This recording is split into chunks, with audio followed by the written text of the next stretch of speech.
Hello guys, আসসালামু আলাইকুম। আপনারা সবাই কেমন আছেন? আলহামদুলিল্লাহ আমরা অনেক ভালো আছি। তো আমি আজকে রান্না করবো হচ্ছে নুডলস। তো দেখেন কীভাবে আমি আজকে নুডলস রান্না করি।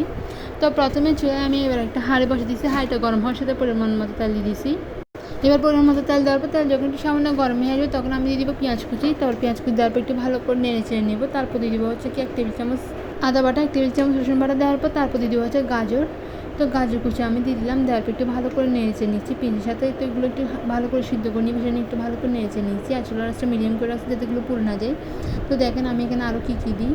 তো আমি একটু ভালো করে গাজরগুলো একটু নেড়েচে নিচ্ছি যাতে একটু ভালোভাবে সিদ্ধ হয়ে আসে।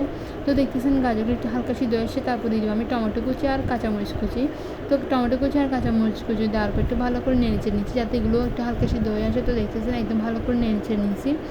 তো এগুলো একটু ভালো করে নেড়েচে কিছুক্ষণ সময় যেন একটু কষে নিতে হবে। তারপর আমি এখানে দিয়ে দিব স্বাদ মতো লবণ। তো স্বাদ মতো লবণ দেওয়ার পর তারপর দিয়ে দিব হচ্ছে হলুদের গুঁড়ো 1 টেবিল চামচ। তারপর দিয়ে দিব সামান্য একটু ধনিয়ার গুঁড়ো, একটু জিরার গুঁড়ো দিয়ে দিব।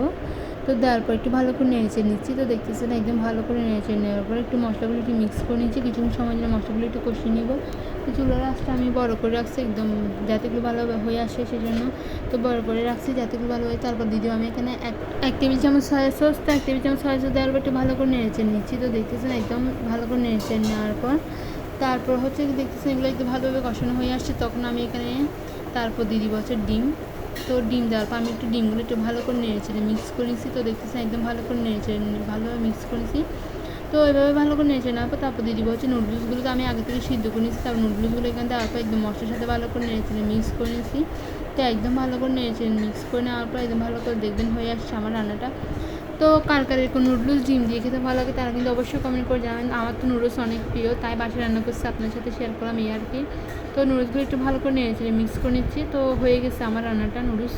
এবার যেহেতু নুডলস রান্না হয়ে গেছে এবার চুলার আঁচটা বন্ধ করে দিব। তো সবাই পুরো ভিডিও দেখবেন। সবাই ভালো থাকবেন, সুস্থ থাকবেন। আল্লাহ হাফিজ, টাটা, বাই বাই।